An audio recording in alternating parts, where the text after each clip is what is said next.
Welcome back to the Loungtastic podcast. Loungtastic. Lounge it up. Relax. To hear what others think of the show, head over to Facebook.com, official Loungtastic. To follow us on social media, head over to Loungtastic.com to see our social media links.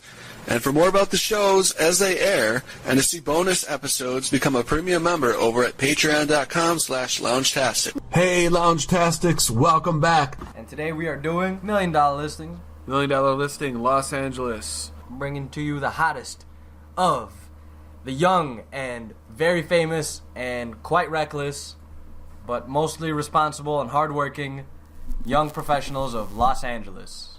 That's right. So what do we have here? We have Josh Flagg, Josh Altman, Madison, Tracy. Madison's boo, Cody. Tracy's assistant, Erica.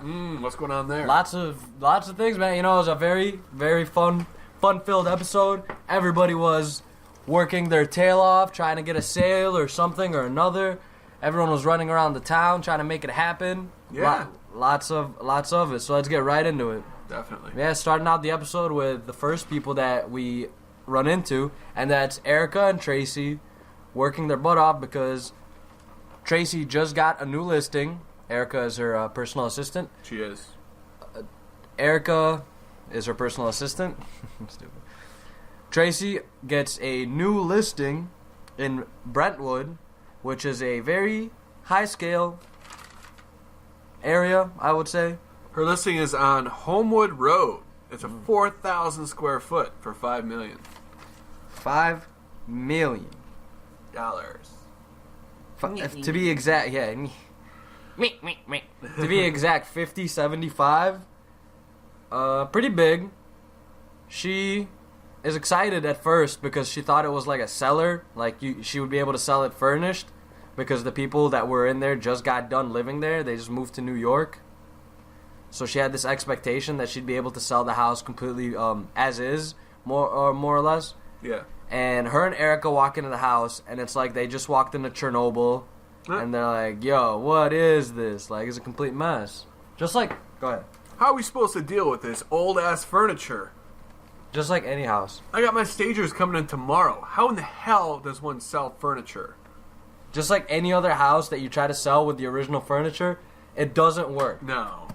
It doesn't work. A lot of the times, either the people haven't furnished their house in a sense that is fashionable, you know, maybe they don't really care about it that much, right? Or they're minimalists or whatever, or nihilists, and they don't really care about what their house looks like. But this house just looked like a family home. There was kids' chairs, you know, the couches didn't match, the carpet didn't match the drapes. Right. I've seen that before. That's something you got to really keep an eye on. It's a big old problem, and go ahead. So it starts out with Erica and Tracy driving in the car down the street, making their way to the Homewood residence, and it starts off with getting into some serious stuff here about alcoholism, and Erica's like, hey, you know, I just need support from everybody so I don't take a drink. I've decided to swear off alcohol for life. And Tracy's response, you know what really helps make your day a whole lot better? When you spike a little vodka in your protein drink in the morning, it just makes the day go by smooth and it makes you last as an agent. What a debacle. What a mess. Yeah, so I think I'm going to stop drinking. You know what's best to not drink anymore is putting alcohol in everything that you drink. Like when you wake up and you pour your bowl of Frosted Flakes because you're getting ready to have a great day, you take a little bit of coconut rum and you splash it on your Frosted Flakes. I think it works. Perfect way to sponsor someone in Alcoholics Anonymous. That was a quirky little way to start the episode here. Yeah, you can see the dichotomy between Erica and Tracy, where Erica tries to confine in Tracy as a role model, and Tracy just proves the fact that she's more of like a wrecking ball than a role model. So the Porsche comes up to a screeching halt here, and they're like, we're here. Good sound effect. We're here. And she walks in, and what does she see? She sees a crash site. She's like, producer, wait a minute. I'm going to act like I never seen this furniture before. She walks in and she gives an Oscar-winning performance. She's like, furniture from Wix Furniture from the 80s? That 80s store that closed in 94? Oh my goodness. There's like a dead plant on the table. There's cum stains on the couch. I like how that furniture commercial was. It was in the 90s, and the whole shtick behind it was a tiny little Italian man, and he would pronounce the name of the store wrong. It was like the guy that owned the company. Oh my goodness! And they would tell him to say Wix Furniture without saying that Wix says. So it was like, come and check out Wix's Furniture, and he would be like, no, it was come and check out Wix Furniture, and because he was Italian, he couldn't drop that extra addition, and they said, just say Wix. And he said, Wixes. Wixes. And he kept come saying and see Wix's Furniture. Yeah, and that was supposed to be what made you remember the commercial. And that's why they closed down. Maybe it's because furniture is a huge upmarket. When I went to law class, the professor started at day one, like, do you guys know what the best upmarkets are? And everyone's like, I don't know. Prostitution. Cars? Yeah. And everyone's like, cars? And like, yeah, cars a little bit, but he said furniture is extremely high, but the number one thing people pay too much for? Like 4,000%. Let me guess. Go ahead. Groceries. Flowers. Okay, there you go. Yeah, I was surprised. Yeah, most definitely. 'Cause you don't lose money on flowers. Flowers make flowers, and people keep paying you money, and you to just buy keep, flowers. Yeah. That's right. That's literally the entire Dutch economy. In Amsterdam, yeah. The entire economy is based on, it's a tulip economy. Like, say everybody realizes that flowers are like racist or something, the Dutch would literally have the greatest recession of all time, and they'd be like, "What are we going to do? We can't sell tulips anymore." Hey, I just want to clarify that I love the Dutch. We love the Dutch. You know, I was just watching Master of None. Yeah. And, like, all the jokes are just about Aziz Ansari being Indian and, like, everyone else being not Indian. Did they really do that? Yeah, they went there? All over the place. Like, he dates this white girl, and they walk into a party, and her uncle goes up to her, and he goes, "Rachel, hey, this must be your boyfriend, Dev. Hey, it's great to meet you, Dev. Rachel, I think it's very inspiring that you chose to date an ethnic." Ooh. And Dev's like, or Aziz Ansari's character is like, "Yeah, Rachel, I also was thinking about how brave it is of you," and, you know, he just goes on Aziz Ansari rants and stuff like that. I could see that. That's their big jokes, is how Indian Aziz Ansari is. But no, it's a good show. I love the favorite characters of mine is probably Aziz Ansari's dad. He kills it on there. As an Indian man? Yeah, as like the most Indian dude. He's like an Indian guy good. that assimilated into America, yeah, but in the 80s. Oh boy. So he's like an 80s American guy, and then Dev is a common man from the new millennium. Wow. So Aziz Ansari's dad is all, "What's up, man?" And Dev's like, "No, I sent the wrong text out." And right back to Erica and Tracy and their shenanigans. Yeah. Erica's looking around this house like, "What in the hell am I gonna do?" Mm-hmm. And she's like, "I got it. I'll have a real estate sale." Which is like the worst idea ever. I have a better idea. You want to hear my idea? What's your idea? Can you guess? Throw it away. That's right. Bonfire. Biggest bonfire. Do you know Everyone's how many people invited. Would come for that shit? That's right. More than the people that showed up for her real estate sale. Like, who wants to see $40,000 worth of furniture go up in flames? Oh, is that what happens? Well, yeah. Or goes to Goodwill or whatever. So Erica wants to help her with the estate sale, so she's got this big-ass black Sharpie marker, and she's like, "I'm going to go above and beyond." Oh, yeah. Erica does what she does best. Arts and crafts. Exactly. She's like, estate, but I'm going to make the E like how Eminem on his first cover was. Oh, my gosh. Backwards. Backwards? It's like, every time Erica and Tracy's like, "Oh, I have to make the sale. What are we going to do?" Erica's like, "I'll go make signs." And she like runs off and gets her black Sharpie and her pink wallpapers and stuff. Got the zing going on. So they're in the middle of making signs, and they put the signs out front and says real estate sale today. Daisy. I think a real estate sale takes some more organization and stuff like that. You don't just go, "Hey, let's have a real estate sale tomorrow and let's price everything at fucking full price." A real estate sale needs more organization. Is that me? Aziz Ansari. But at the end, let me hear you. I can't have a real estate sale today. No, this couch was $7,000. How are we gonna sell Beyonce's bidet? Oh my God. Randy. That is actually how he got on the map. His first stand-ups are all about Beyonce's bidet. What is that?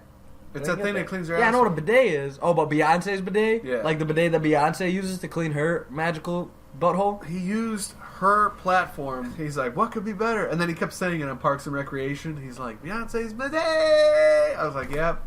That's gonna stick. It Man, works. Parks and Recreation did magical, Oh, bro. yeah. And Chris Pratt. Chris Pratt, Aubrey Plaza. Literally everyone on there is famous. Literally everyone's famous Ron on that show. Swanson? Nick something. Nick Offerman. Nick Offerman, yes. He's Dang. from Anoka, Illinois, where I fly gliders. Nice. Maybe Fuck next time we can prostitutes. go to his house or something. Say that and again. fuck No, some no. Maybe next time we go to Manuka, Illinois, we can stop by Nick Offerman's house and fly some glider planes and land them in the Bunny Ranch. Nice. And everybody gets double-ended. Here's my Nick Offerman. Oh yeah, there, Jimmy Fallon. I was in a town where the population was 1,000, and the best thing to do was ride a tractor. That's what he said on Jimmy Fallon. Erica and Tracy are getting ready for their real estate, and she's making the sign. Tracy walks in dressed like Janet Jackson. She does. She's got the Chanel fanny pack. Everyone had the Janet Jackson thing. It was so perfect. Like, how did Erica come up with such a zinger? Exactly. She walks in and Erica literally zings her instantly. Like she puts her. How many real estate representatives does it take to put a sign up? Don't shoot my vagina. 2. 1 to put the sign up, and 1 to crouch Icing so low. stuff, and Erica seems to be the more level-headed lady. She's 'cause- overdressed for this. She's got like 6 different designer items on. Too many Who, accessories. Tracy? Look at every accessory A from designer. Louis, Gucci, Prada, Louis jacket, Chanel fanny pack, Balmain jeans. Elton John glasses. She's going all out for some reason. Must have been a hard morning. Oh my gosh, that's mean, right? So they're pricing stuff. You gotta fucking drag on her for pricing. yeah, They're trying to price shit, yeah. and Tracy's like, this chair, $750, and Erica's like, let's go $650, and Tracy's like, no, $750, and then she's God, like, these chairs. and Erica's like, her personal assistant's like, okay, and she just writes the number because she doesn't want to argue with her boss, and her boss is like, this sectional, $3,000. She's like, isn't that a little steep? Are you trying to sell it all today, or are you trying to do a 3-day thing or a 4-day thing? Do you want me to start an eBay page? Ooh. And Tracy's just delusions of grandeur, may I call them. She's trying to sell everything at full price. On the narration, Tracy says, "You're not able to sell a $5 million house without selling this old, outdated furniture." Their first customer walks in. It's like this 28-year-old, and Yeah. Tracy's like, "Yeah, hey, welcome to the real estate sale." And she goes, and the customer goes, "I have good news. Yeah. I have $20. Did you say 20,000? No, I have 2,000 pennies." Wow. She walks in. She's like, "I have 2.4 million rupees." I was like, "Whoa! Are you interested in the house?" $360. Yeah, does the conversion spot on. So when they're fooling around with the furniture, I like this little thing. The assistant's like, isn't this an IKEA? And then Tracy's like, sometimes IKEA is cool. No, Tracy. When are you gonna sell IKEA for more than retail? When are you gonna buy a table from IKEA for $250 and sell it for $400? Right. She's trying to pull. There's a lot of fancy, rich, bougie people around here. And it's like, yeah, bougie, rich people don't buy secondhand furniture. Exactly. Yeah, What was she thinking? Like using the pretty house to sell the shitty furniture, didn't really work. Different. Yeah, you gotta flip all the couches to get all the dog shit stains out of them. Oh. The last shtick that they use that they pull out of their pocket is a lemonade stand. They hire these little girls. That's right. It's time for their open house. It's time for Erica and Tracy's open house. They're getting everybody in the house to sell it. And what happens? The worst thing that can happen to a real estate agent in LA, it starts looking like it's gonna rain. Ooh. Baby, I know it's gonna rain. and everyone's like, oh my gosh, does that look like it's gonna rain? Well, let's go rent Harry Potter and the Goblet of Fire and just watch it all day. Like, let's go watch the trilogy. Nice. Or every episode of Lord of the Rings. I remember being excited when the preview first came out for that movie, and I was like, yeah. But life got in the way, and I've never seen Lord of the Rings. Oh, God. Am I missing anything? I've never seen Lord of the Rings. You haven't? Okay. One time I was at the gym, and it was on, and literally everyone stopped working out, like gathered around the one TV that had ABC's version of Lord of the Rings on. Yeah. I lost out on fantasy. There was a time in my life when I was young when fantasy was cool, but then when I see dragons floating around and things that are not fathomable, I immediately want to watch something else. That's why I was never able to finish the never-ending story. I just assumed that it never ended. The lemonade stand is interesting. They're like, 1 smile for lemonade, 2 smiles get you a fucking cookie. Oh yeah, it was $3. Well, I've got to put them to work. They better be good for something. Her 2 8-year-old daughters. Yeah. Her 8-year-old and her 6-year-old. She's like, they better be good for selling houses, or I'm gonna give them back. Definitely. You're going right back where you came from. Right back where you came from. The stork? That's right, the Stork Company. But overall, Erica's open house is very successful. She gets a lot of interested buyers. A lot of people are thinking about buying the house from her. She gets 2 offers. We don't know where her offer is yet. They're asking prices at $5 million. Right. And everyone's playing hardball as they always do. The cliffhanger.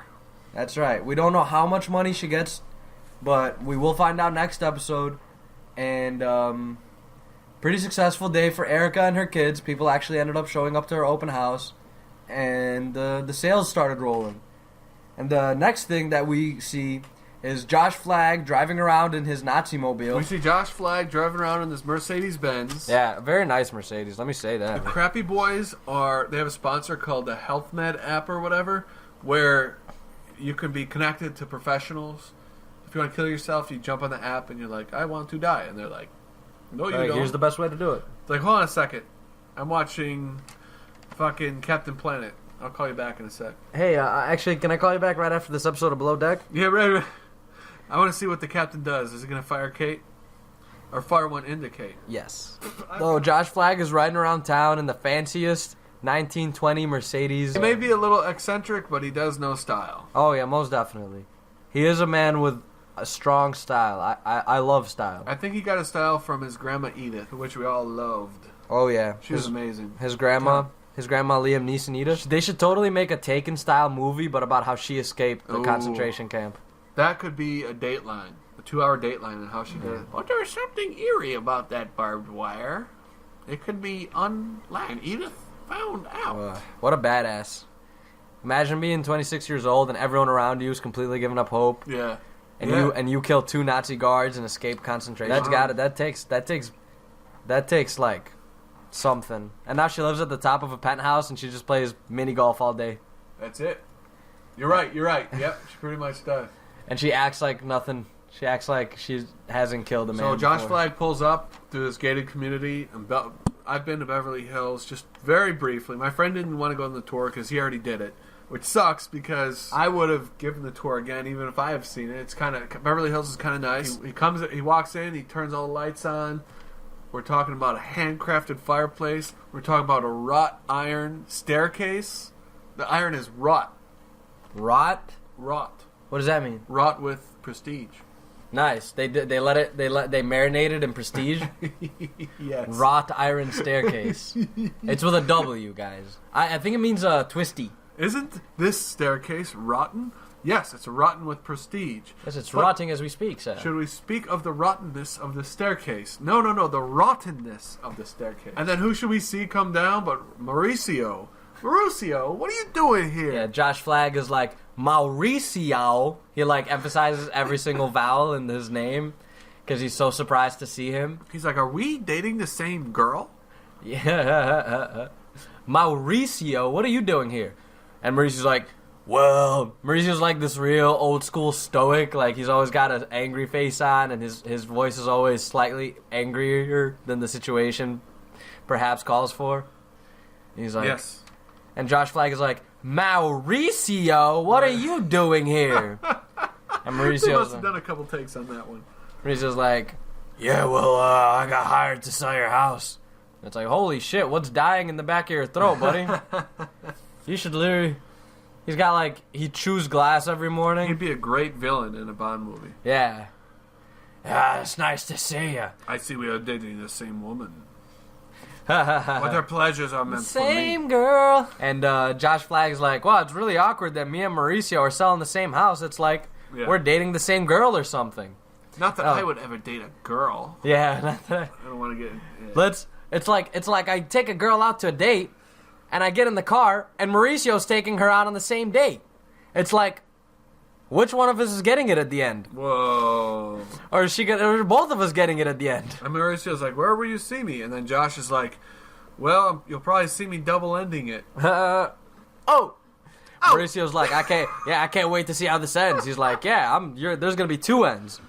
Oh god, I'm gonna sell this house so bad it's gonna feel like it's a double ended. It's like me and Mauricio are taking a girl out on the same date, and we're going skiing. And we're on the same set of skis. And the girl's in front trying to balance. Josh Flagg is like, is that the double? Yeah, when the girl takes out two. Live on the interview. Lots of visual comedy happening back here, folks. And Josh Flagg drives away from the house, and he goes to meet his sweetheart, Bobby. And he's like, hey, sweetheart, let's meet. Yeah. And he tells him all about his day over gin fizzes. Yes, he does. And, dude, it's so funny. Bobby instantly starts ripping into him. He's like, what are you, on the Oriental Express? On your way to the Grand Budapest Hotel? Old folk jokes. What are you drinking a gin fizz for? Are you going to go buy war bonds? Are you going to drink a jizz fin, or are you going to fin jizz? Cut. Take it from the top. And he starts we starts finding out more about the house. The house is 11,480 square feet. Wow. Is that big? I'm guessing. Yeah, definitely a spacious house. It's got this big open backyard. Yes. That we get the feeling is Chapo-esque. Lots of landscape. Big house. And what they set it up as, the house has this big stipulation, which is that it was only bought a year ago, so it never really got, you never really got that. Money appreciation. Yeah, where the money appreciates because of how long the house has been around. The chick basically bought the house in a very awesome area for a great price of $15 million, and she's like, well, I want whatever I can get off of it. Yeah. And the boys, Mauricio and Josh Flagg, are trying to get her about $1 million off of it, and they set it up as an 18.9 asking price because they just want a cushion. More cushion for the pushing. Yeah, they just want some more cushion for the pushing. It's like when you date someone that weighs the same as you, just so the scales balance out. How much do you weigh, Lawrence? How much you bench? Actually, supposed to be the other way. How much you bench? How much you weigh? Most I ever benched, 185 pounds. Damn, I benched Not bad, a banana. right? A whole banana. Should have seen me. Every time I walk into the place, I grab the banana and I whip it into the garbage because it's always like overly ripe banana. So the fucking thing is it's black from the tip to the banana's head, and you can hear it. It's like whoosh, and it whips into the garbage. Yeah, fucking goes. I like the sweeter, the riper they are, the sweeter the bananas I know, are. but there's a cutoff point. It's flecked with brown and has a golden hue. Bananas are the best and taste the best for you. No, I don't know. I don't know if you just made that up, or if that's like a white people rule. But I promise you want to use. That's why they keep bananas in the freezer until they're completely black when they're making banana bread. Yeah, because that's how you get the most banana sweetness, flavor. Yeah, but I can definitely see like some stupid chicken head walking into the Starbucks and seeing you using a blacked out banana. Yeah, and like freaking out and asking you for a fresh banana. And you're like, oh, you want a fresh banana? And you pull your pants out and you give her a fresh banana right across the cheeks. Man, fuck. We can do this when when we got that contract with Sirius Satellite Radio, but not yet. I'll have to keep these all in a folder together. It's a good one. You should keep that one. So Flag, and then the I'm almost running out, and then we haven't gotten to 50 minutes yet. That's fine. So the name of the client that they're representing for the house is Shoddy. Yes! That's the best part of this episode. And they're like, excuse me, Shoddy. I called Shoddy. Shoddy. I just texted Shoddy. Shawty's like a melody in my head that I just... It's amazing. And it's like, you want to call Shawty or I'll call Shawty? Shawty. Shawty's like this joke me and my friends have between each other. Yeah. It's how we call shotgun for the car. Shawty. Shawty. Shawty. T-Pain should have definitely been on this episode. One time I called Shawty for a limo, and I got to the front, and I was like, ah, shit. I fucked up. That is when I had realized I had fucked up. The driver's like, are you sure? You know we don't have a minibar. And he's like, and you're like, I ride shotgun wherever I go. Let's see if I can do it. How you do it? One time I was with my friends going to a wedding, and I called shotgun. It was a mistake because the car was a limo. And that is when I realized that I had fucked up. Yes.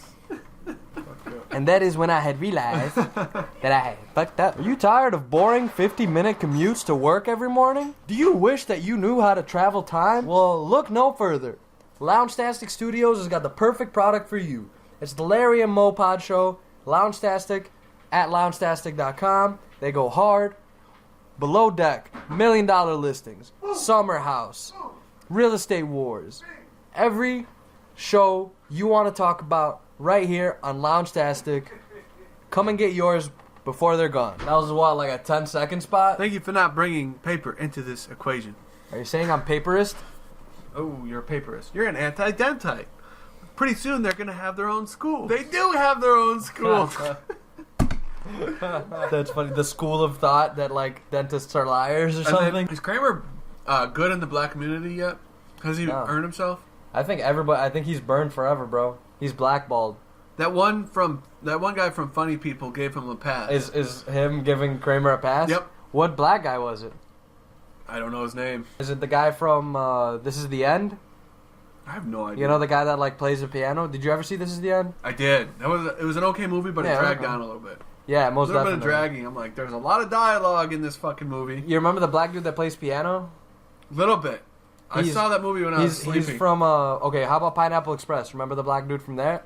A little bit, yeah. Was that him? Yes. It might be him. So was that the guy from Funny People? Because I haven't seen Funny People. Great movie. You got to see that. Good movie. We'll watch it. Louis C.K., Adam Sandler. In fact, I sold that. I had Aziz it on DVD. Ansari. I sold all my movies.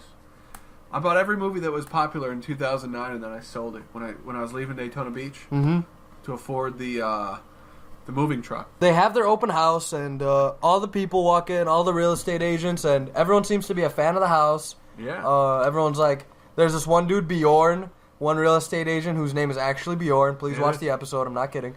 He's walking around with his like overcoat with a popped collar, and he's like walking around with his British accent. Oh, you know, I feel like Scarface if I lived in this house. Or he says something like, I'd feel like Johnny Depp and Blow if I lived in this house. Am I right? Am I right? Am I right or am I right, fellas? And he like really wants to be right. And Josh Flagg is like, yeah, all you're missing is a staircase and some tunnels. Nice. And Sean Penn. Sean Penn. That's funny. Oh, I feel just like El Chapo if I lived in this house. In fact, right there, that's where I would bury the bodies of my enemies. So Maurice and Josh team up on this $18.9 million listing. And when they're talking back and forth, we find out that according to the assessment of Josh, he says the land value is $16 million. So they got to make sure they keep it at the right amount. That makes this house amount to almost $3 million at 18.9. So they want to keep everything in perspective here. Right. Mauricio had the suggestion to take the house off the market for about 6 months because the big problem with the house is that it hasn't been owned very long. Right. So he figures that if they take it off the market for a while, it'll give it some more value. Yeah. But Josh doesn't want that because Josh wants his money. Right. And the seller doesn't want that because she's moved already. Where's my money? Where's my money? So Josh goes, hey, look, I called Shotty. And Maurice is like, you called Shotty? You didn't think about talking to me, maybe? Him and Captain Lee would get along just fine. That's kind of like a good Captain Lee. Yeah, they'd be all, hey, I like your voice. Hey, I like your voice, too. The day my baby left me.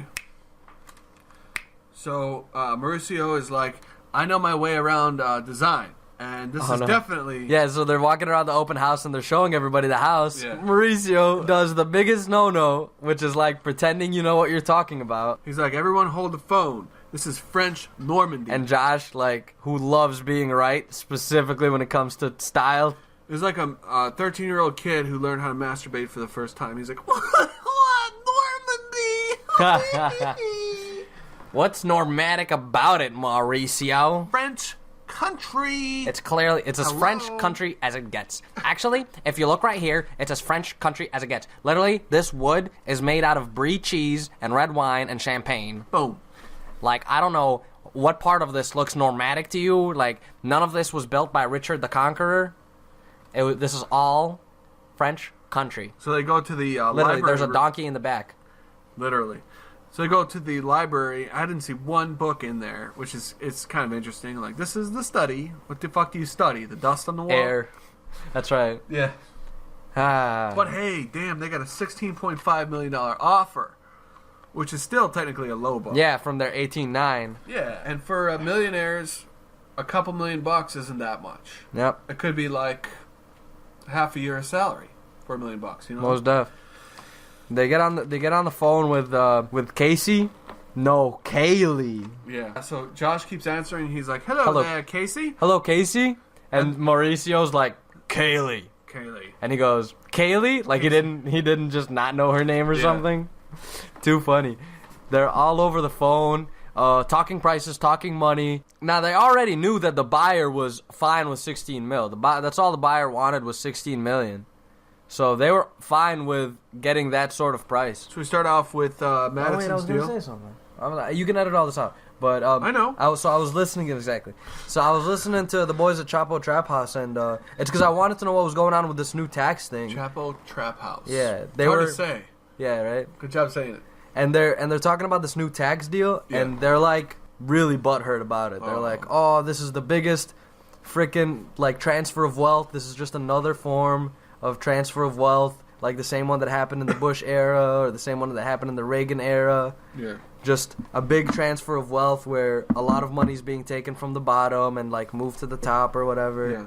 And they were really bummed out about it. I'm like, man, that stinks. Sucks, man. Yeah, most definitely. I'm not even sure. The thing is, like, they didn't really get down in the nitty gritty and like what kind of taxes are gonna get fucked and who's gonna be getting. It's hard. I try to look at that and I got bored out of my mind. Hell yeah, bro. Imagine being like a normal person and being like, you know what, I want a better understanding of what healthcare is going to look like in the next few years. Yeah. And they're like, oh, you want to read it? That's fine. Those are public records. Here's 7,000 pages. That's right. That's what they were saying, actually, yeah. It's like, how am I supposed to read this? They're like they had 12 hours to agree on an agreement, and there's no way they could have read everything. The human mind can't process that information in 12 hours. So they got it put out, though. And President Trump had a nut. What? Had a nut. He's like, do you guys see all these folders here? These are filled with important business contracts and legal agreements of all the things I'm going to do. These are all the things I'm going to do as president. Look at all these folders. Mr. President, these folders are blank. Exactly. I just want... didn't get it? You guys didn't get it? You guys aren't a fan of Roy Moore? Oh, sorry. No, I'm just kidding. You guys aren't a fan of Mel Brooks? These folders are 12 years old, which is exactly what Roy Moore preys on. What? Too close? No, that's good. Yeah, good stuff. Oh, yeah. No. And they get on the phone with the lady. Did anything happen with that? Josh Flagg and Mauricio, they get on the phone with Casey? Kaylee. They get on the phone with Casey? They play real estate ping pong, which is what they do on the show, where you offer, they offer, and then you guys make a deal. And they end up with a cool 16,250. 16 and a quarter, but it was a split sell. They made some good money. Yeah, they split it up. 300,000. 300,000. Baby, bro, they sold a $16 million house. Yeah. What a lovely sight to see. I wouldn't mind seeing the back work behind it, because they do sell properties in real life. They are real agents, and I'd like to see the back work that they have to do, the marketing. They showed with David and James, because in the 12 years this has been on, they don't show a whole lot of marketing. And David and James showed that they were in magazines, they were on ads online, and it kind of was cool, because if you're head of the $3 million listing, it's interesting to see how you list it. I've seen a $3 million listing slip right through one of my comrades' fingers. So I went to go look at it in Downers Grove. Ended up, he couldn't find a buyer for it. Main problem was that there was no privacy. You're not going to pay $3 million for a house if the neighbors can see into your place. Oh, God. In Downers Grove. I mean, put some blinds up. What's the big idea? Well, you don't want to buy a $3 million house and then, like, close the shutters like it's Panic Room with Jodie Foster. I had this great idea, but I wanted to get into the blinds business. I'm like, blinds are such an amazing thing.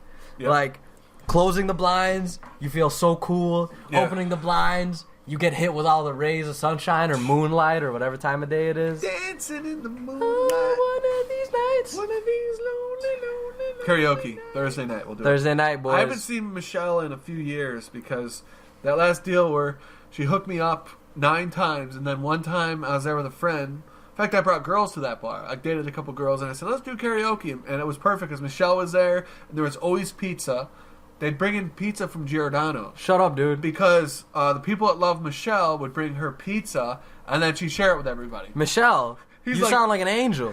But it's like, why didn't you tell me this sooner? Well, because she was a pain in the ass last time I went in there. 3 years ago. She gave you a hard time? She always hooked me up with drinks where I would get like $200 worth of drinks, like the higher end. And I'd buy friends drinks, people drinks, and then the bill at the end would be silly. It'd be like $15 or $20. Shut up, bro. And then the last time I went, I had a bill for $130. And I was like, Michelle, high school, we graduated together, we were cool. You put me on the frickin' inside cover of the Rouser for some reason. There's a picture of me with my arms around a bunch of girls on the golf team. In the yearbook? yearbook? 1 second I touched a girl in high school, they got me with my arm around the girls' golf team. Oh, yeah. And there's me in a car in a parade, just with my arms around, looking like a golf harem. I looked really good because our job, about swing. Our only job was to run alongside the cars, and for a split second, I just put my arms around these girls in the girls' golf team. I knew them. Like, we were in class, we were in sexual ed together. So I was like, "What up? Y'all ever heard of the penis?" And they were all like, they were cool. And then you haven't came back since? Credit card? I haven't been back, but it's the Uptown in Westmont, and Michelle was cool as hell, and she says she got her sociology degree, but she works at that bar just worked at that bar, and she makes more money each day than she would if she used her started working in sociology. Yeah, for the first few years, that's true. Niches. Yeah. But once you get into like the real work of sociology, whatever it is, research or applied sociology, working for businesses and shit like that, then you would definitely start seeing some serious cash. But did you pay that tab?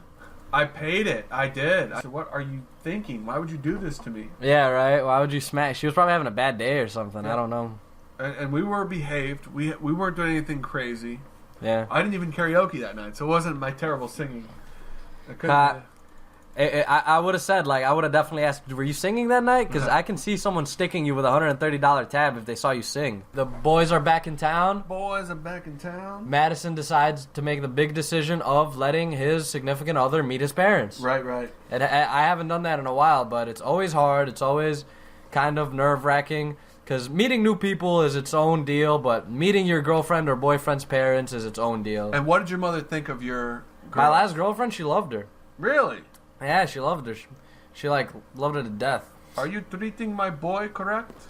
Yeah, she was super nice to her. My aunt, I let her meet my aunt. That's cool. Yeah, my aunt loved her. I have this really cool aunt. She's an islander. Yeah. She's from the Canary Islands. Oh, that's a good place. You know where that's at? Canary Islands are amazing, man. That's what's up. What's up. She's a native. That's where she lived forever. Nice. That's where my cousin was born. Yeah. So she's like an islander. So she's got that personality of a person that's lived on an island their whole life. So I love letting people meet her. She's so cool. Open the windows, open the doors, eat a coconut, and enjoy life. Man. Ja, Rastafari. Yeah, she loves to have a good time. She loves tequila. She doesn't smoke weed. She thinks it's a poor people thing. But anyhow, she's still a very lively lady. And everybody in my family met her. Everybody liked her, except me. What was wrong with her? Nothing. Okay. She was very loving. She was so supportive and she put so much love into me and stuff like that. But I was 17 and had no emotional capacity to be able to like maintain a sort of serious relationship. Yeah. But no, I had a great time. That's cool. Yeah, most done. We'll get back to that. I will ask you some follow-up questions to that very soon. Yeah, all about it. I'm here to start crying about my ex-girlfriend. I'm going to ask you about the weather, and then all of a sudden it's going to be the hard-hitting questions. And when did you guys break up? And then Geraldo Rivero. Geraldo Rivero. Oh, dude, where'd you get that mustache? Mustache just grew out of nowhere. Madison and Cody. And here's the big surprise. What's the surprise? Is that they're going to Arizona. Ain't nothing redder. I don't know what's redder. The Arizona as a state. Or Madison's dad's neck. Whoa! Is that not? Can I not go there? Actually, I don't know. His dad was cool though. His dad's just a rich guy. He's not like a redneck. His dad looked like he was on the precipice of saying like the mom said, "Don't say it." She's like, "You better not use any words with the letter F in it today." He sneezes and it's like, "Honey," it's like, "I just sneezed." Well, you didn't need to say that. Madison's like, "I'm a little nervous because there is an age difference of 12 years. Right. And my boyfriend looks like he's 12. So that's a 24-year age difference. My parents might freak about the age difference. That's the thing they're going to freak about." They're going to Is that I brought a 12-year-old kid to their house. This is my new boyfriend. He's 12 years old. Yeah, but what about the age difference? That's what we want to get to the bottom of. Oh, I want to make a Kevin Spacey joke, but I can't. Don't do it. That's my Kevin Spacey joke, is just You're under mentioning arrest. him. Help! I just escaped from Kevin Spacey's basement. So the Madison's dad is like, "Why don't you guys do a quick tour of the damn house? No fucking on the sofa. And why don't you look at the vacation photos there of Madison with his shirt off?" And meet me in the back. Madison and Cody walk in the house, and Cody's got orchids. Cody's got an orchid for Madison's mom. Yeah. Cody's got orchids for Madison's mom, and Madison's mom's like, "Oh my God, how did you know these are literally my favorite flower?" And like the camera turns around, and they've got like 6 orchids in the living room. I'll add it to my collection. You know what, dude? You should have some orchids around here. I don't know how they do on sunlight, but they are really pretty. More what? Orchids. How they do like on sunlight, how much sunlight they need and stuff like that. I heard you say you should have some more kids around here. I'm like, whoa. Yeah, no, you already have too many kids around here. For the record, there's 0 kids in Loungtastic Studios, and there's already too many. Don't touch that. Don't eat that. They're sitting around the fire, drinking white and red wine. Yeah, they are. And just like any time the parents meet, it's the meeting of the parents. It's going to be like a Gatling gun of questions. How many kids do you have? Where are your parents from? Tell us where you met. This and those and the other and the third. That's usual. Yeah. It's like being grilled. It's like being interrogated. And let me tell you, Cody does not bode well. He's not do well under pressure. He's like, hikes? Why would I hike? Why would I hike? And then they're like, then the parents are like, we love to hike. And he's like, you mean when you move your foot in front of the other foot and you walk forward? I don't do that.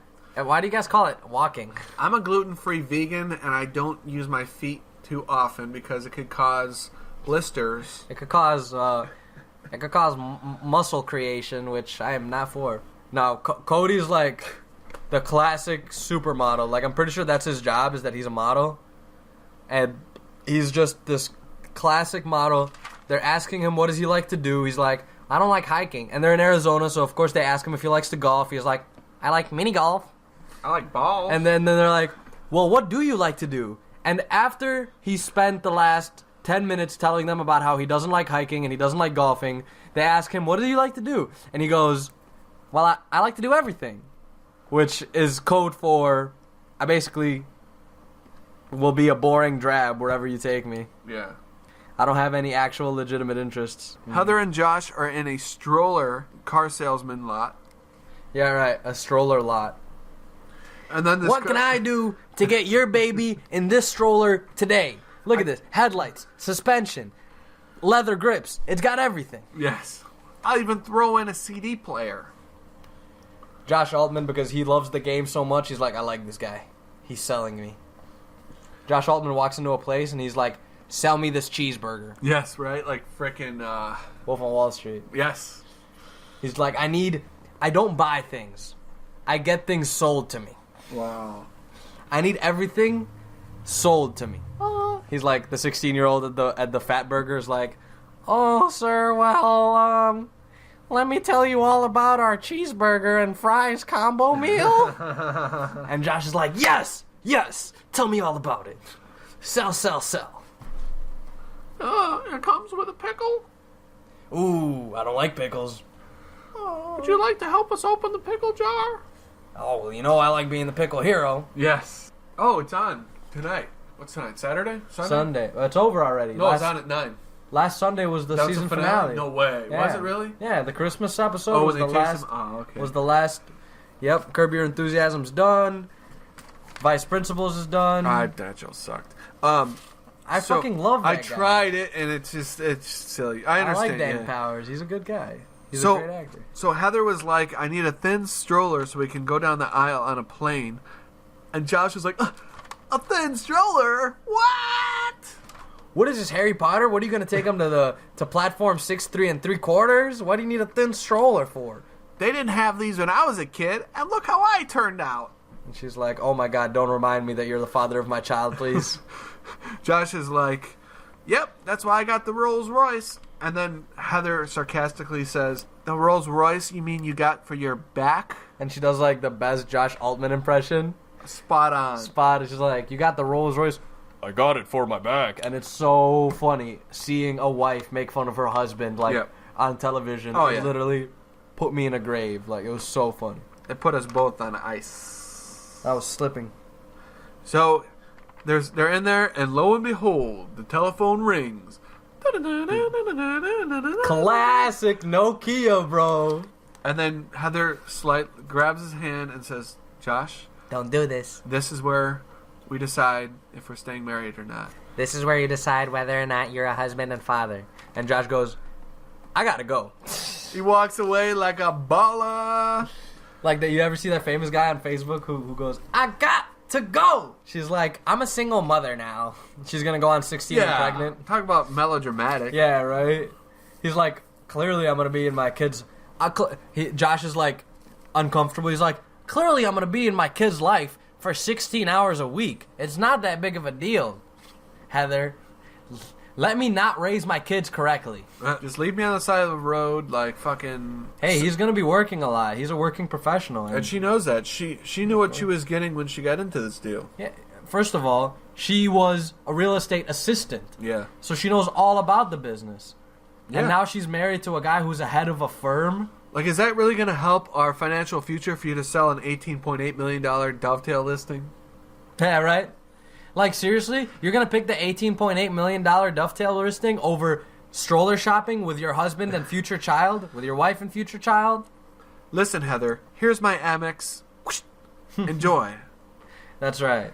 And she took it and she, like, bought a stroller, bought a baby seat, bought a crib, bought a toy house. So Josh asks the stroller salesman, hey, how much are one of these going for? And the stroller salesman's like, oh, you know, it's cheap as $900, can go up to $1,500 maybe. Who spends that much on their baby? Like the baby's gonna know when the stroller's different. Last time I spent $850 was on those action figures of me and Matt. Heather's like, I carved out time being with you today to do stroller shopping. I carved out busy time out of my time thumbing through...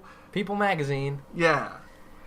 You know Keeping Up with the Kardashians is on right now, and I'm here with you, shopping for carriages for our child instead of sitting at home and listening to the Loungtastic podcast. When the baby jumps out, she's going to say, where the fuck's my stroller, mommy? And I'm going to say, well, your dad was too busy making money.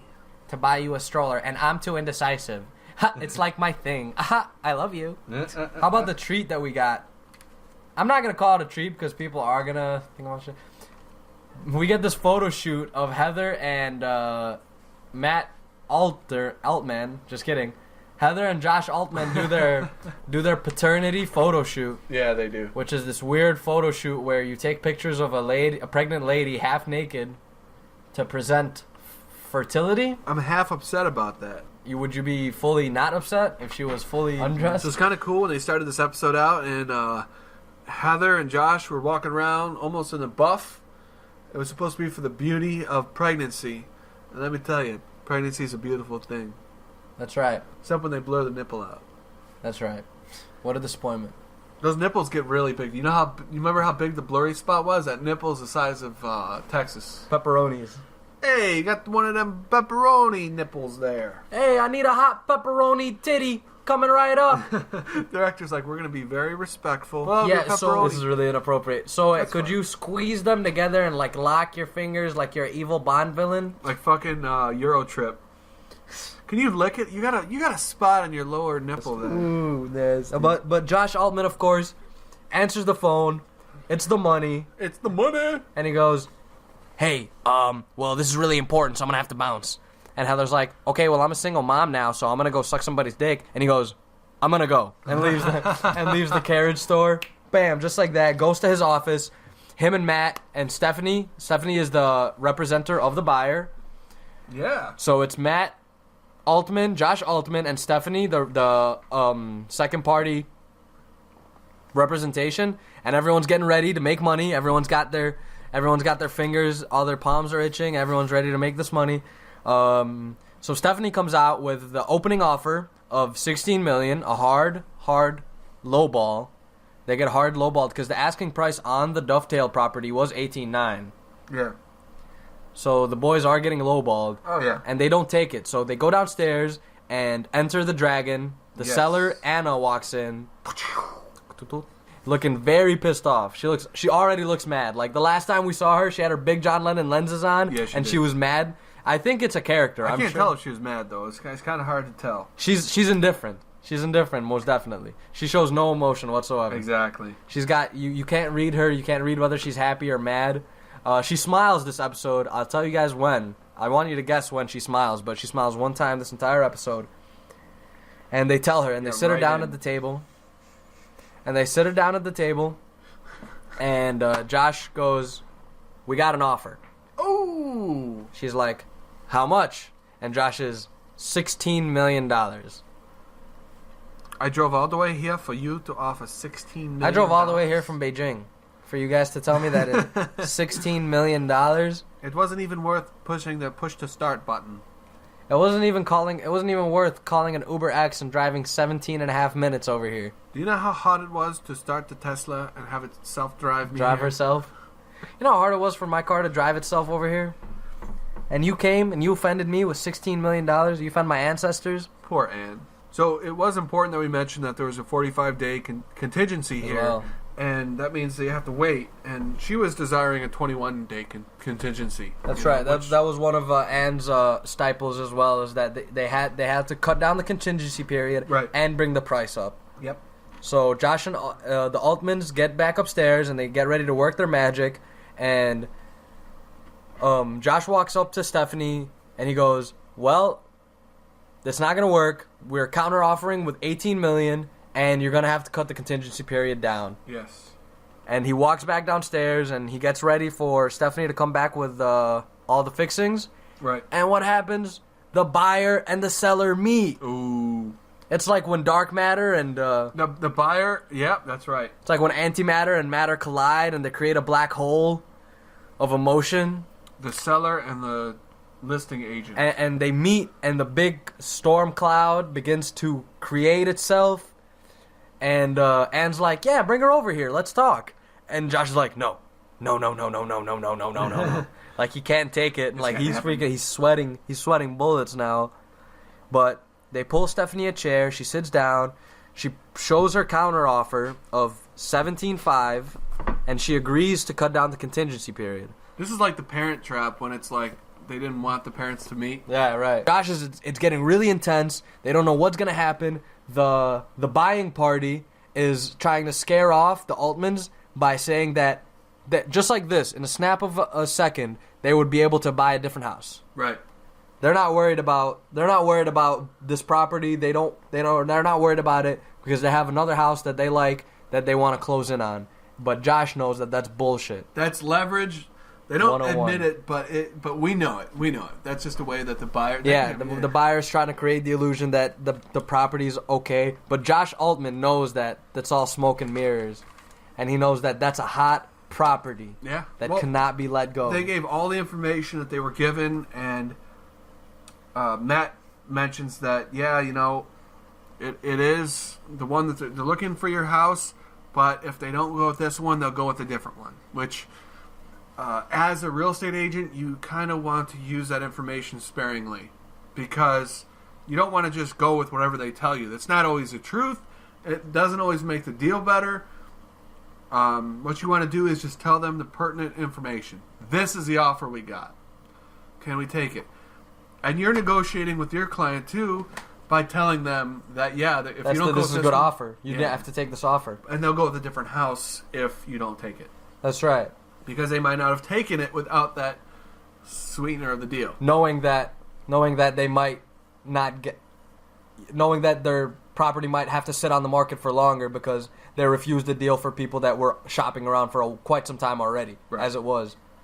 But 17. So the big thing was that the buyers agreed to cut down the contingency period. Yes. And $17.5 million Yep. is the price that's put on the table. It's their final and best. That's right. And Anna looks, and just like any sane person looking at $17.5 million in cash, Right. she agrees to the deal. There you go. Nice. The big headline of the newspaper, Altman does it again, sells Dovetail for $17.5 million. And this is the point where we see Anna take her glasses off and her entire face lights up because she just made close to $20 million. Oh yeah. This is where she finally they're smiles. Flipped. They're flipped. Yeah, Anna finally smiles. She breaks through the illusion of the stern. stoic, Yeah. the stern lady. And they sell. Yep, baby, Altman's do it one more time for us on $1 million listings. Bling bling bling bling bling. Hey, this is big for the Altmans, man. Yeah. They sold the Dovetail property. That was a hard sell. It was Yeah, hard for them to get into it. Yep. And when they sold it, it's like, hell yeah. It was already hard for them to get the property, and they did it, and they finished the sell, proving themselves that they are big-time players. Big Lee.